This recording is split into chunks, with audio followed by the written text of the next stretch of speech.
Salut les Morissettes, c'est Maurice, j'espère que vous allez bien. Moi, aujourd'hui, ça va super. N'oubliez pas de mettre un pouce bleu, de vous abonner et de mettre un commentaire avant de continuer la vidéo. Aujourd'hui, je vais vous parler d'un sujet qui me plaît énormément, c'est les scouts. J'ai commencé les scouts en 2009 à la brigade de Sauvablin. C'est un des plus grands groupes de Suisse et j'y suis toujours.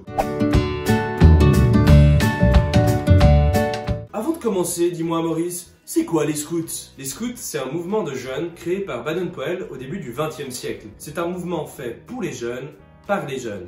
C'est-à-dire que les responsables que vous aurez au scout seront tous des aînés, mais pas des parents. Il faut savoir aussi qu'au scout, il y a plusieurs tranches d'âge. Il y a les louveteaux, ou les louvettes pour les filles. Cette tranche d'âge va de 6 à 10 ans. Ensuite, il y a les éclaireurs, de 10 à 14 ans. Et ensuite, il y a les pionniers cordés, de 14 à 18 ans. Et ensuite, il y a les routiers, qui ont de 18 ans à 25 ans environ. Il y a toute une hiérarchie dans les scouts, c'est toujours à peu près la même chose. On va prendre l'exemple des louveteaux. Louveteaux et louvettes, c'est une branche. Dans la branche, il y a plusieurs meutes, donc plusieurs petits groupes, à l'intérieur où il y a des responsables et des enfants des louveteaux. Et dans chacune de ces meutes, il y a différentes sizaines. Chaque meute a un responsable, c'est-à-dire un chef de meute, avec plusieurs adjoints qui l'aident à organiser les activités. Donc, dans chaque sizaine, il y a souvent un responsable, un jeune chef et des enfants et des louveteaux. Pour les éclaireurs, c'est à peu près la même chose, c'est organisé en branches, la branche des éclaireurs, la branche des éclaireuses. Dans chaque branche, il y a plusieurs troupes. La troupe est gérée par un chef de troupe qui lui aussi a des adjoints. Dans chaque troupe, il y a plusieurs patrouilles ou dans chaque patrouille, il y a un chef.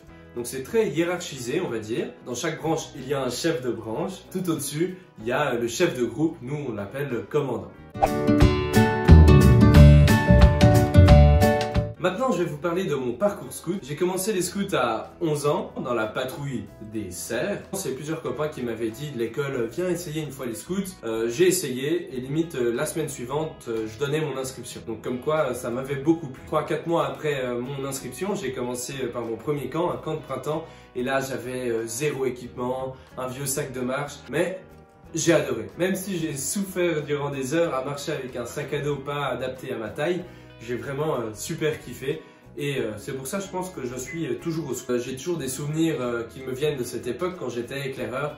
Par exemple, durant mon premier camp d'été, on était arrivé dans une vallée avec un ruisseau avec 1000 méandres et c'était magnifique, presque féerique, je me rappelle encore. Durant cette période, en tant qu'éclaireur, dans une patrouille, on était une grande bande de potes et on a fait les 400 coups.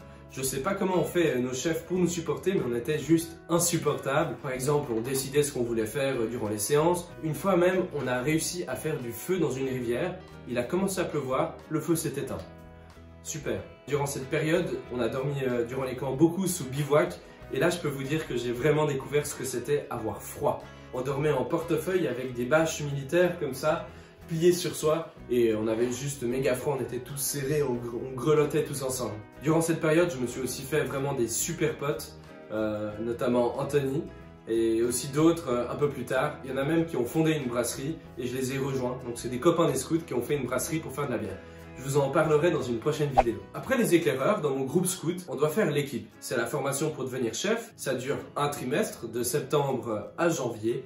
Et là, vraiment, on va être mangé à toutes les sauces. On a plusieurs épreuves, notamment l'épreuve phare, la visée. Donc ça veut dire qu'on est lâché dans la nuit à un point. On est deux, on a juste une boussole comme matériel. Et on doit viser un angle, un azimut, pour arriver jusqu'au feu d'arrivée. Et ça, c'est vraiment l'épreuve un peu mythique. C'est vraiment un rite de passage de la vie d'éclaireur à la vie de chef. Et je peux vous dire que je suis fier de l'avoir fait. J'ai aussi appris durant cette période vraiment à savoir lire une carte. Et aussi, c'est vraiment le moment de la prise de responsabilité. Là, on va commencer à apprendre à écrire des jeux pour nos futurs participants, nos futurs jeunes scouts. Ensuite, je suis devenu chef avec les louveteaux. J'avais une sizaine, les renards. Et je motivais toujours mes troupes durant les camps. On a gagné d'ailleurs beaucoup de camps. J'ai organisé de superbes activités, même une fois une séance pêche. Quand je suis devenu chef, j'ai vraiment pris conscience de ce que c'était s'occuper d'enfants, à savoir leur parler, leur donner des consignes, leur dire non, des fois aussi les gronder, ça arrive quand ils font des bêtises. Finalement, c'est là où j'ai appris à avoir une certaine autorité avec les enfants. Tout le monde pense que c'est facile avec les petits, mais je pense que c'est le plus difficile. c'est ceux qui sont un peu les plus fourbes quand même. Ensuite de ça, je suis devenu adjoint, sauf que j'ai passé mon permis de conduire, donc j'étais un peu souvent le conducteur, j'allais faire les courses. J'ai aussi, durant ce moment-là, comme on était un peu moins avec les enfants, c'est moi qui devais souvent cuisiner, j'ai appris finalement à cuisiner pour plus de 20 personnes. En étant adjoint, on doit suivre des formations, comme ça nous on peut toucher des subsides. Et là, durant ces cours de formation, eh bien j'ai rencontré Laurie. Ma copine de ma chambre. J'ai eu la chance de devenir chef de meute, donc j'étais le grand chef, donc j'étais responsable des enfants et aussi des autres chefs. En étant chef de autant de monde, on apprend à avoir vraiment de vraies responsabilités. Ça m'a fait énormément grandir ces 2 ans de chef de meute et surtout aussi ça m'a aiguillé dans ma future profession qui est de devenir enseignant. Je pense que c'est vraiment à cette période que j'ai décidé que j'allais être maître d'école. Maintenant, actuellement, au scout, je suis routier, je suis au gris, comme on dit, au clan. Je suis plus chef de quelqu'un, je suis plus quelqu'un qui aide. J'ai déjà fait des camps d'été, par exemple, où j'ai aidé. J'étais adjoint. J'ai aidé durant la théâtrale, c'était un grand spectacle qu'on a fait. Au routier, j'ai fait beaucoup de choses. J'ai organisé des camps, par exemple. J'ai aussi organisé le P-Clan. C'est là où le personnage de Maurice is Life a été créé, à Poznan, en Pologne.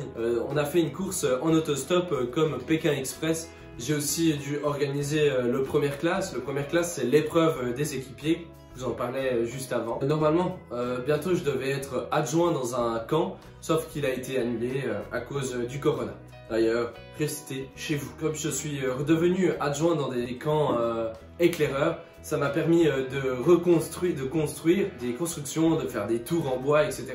Et ça, c'est finalement un truc aussi que j'adore et que j'aurais jamais l'occasion de faire si j'avais pas fait les scouts. J'ai envie de parler un peu d'avenir. Je me suis fait un pote belge qui fait aussi les scouts et ça me donne envie d'une fois de venir tester les scouts en Belgique, n'est-ce pas Samy, hein? Pourquoi une fois pas proposer à Samy de venir en Suisse pour qu'il découvre les scouts? J'aimerais bien joindre à mon retour en Suisse les scouts malgré tout, c'est les scouts handicapés. C'est un beau projet, je pense, pour finir mon scoutisme. Parce que je commence à être un peu vieux, il faut bientôt que j'arrête. Mais dis-moi Maurice, quelles activités peut faire un scout à la maison? T'inquiète pas, je vais te montrer. Moi, grâce au confinement, j'arrive à faire les corrections que Marcol m'a demandé. Moi, pour m'occuper, je fais des croquis topo de mon appart. Bientôt, j'attaque la rue. Chez soi aussi, on peut s'entraîner à monter un bivouac. Bon, c'est parti.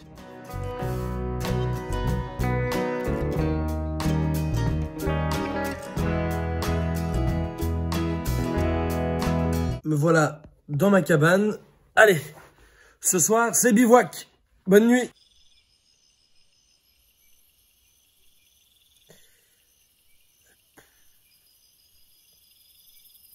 Pas ouf, hein. Moi, pour passer le temps et pour être prêt pour le camp d'été, je fais des nœuds. Premier nœud. Nœud. Plat. Une dessus, une dessous. Magnifique. Nœud d'amarre. Des boucles de Mickey, une autre. Magnifique. J'ai réussi mon nœud d'amarre. Bof, hein. Les scouts à l'intérieur. Je serais mieux dehors, hein. Mais bon, j'attendrai. Merci de m'avoir regardé, c'était Maurice. N'oubliez pas de mettre un pouce bleu, de vous abonner et de partager la vidéo. Je vous dis au revoir, à demain.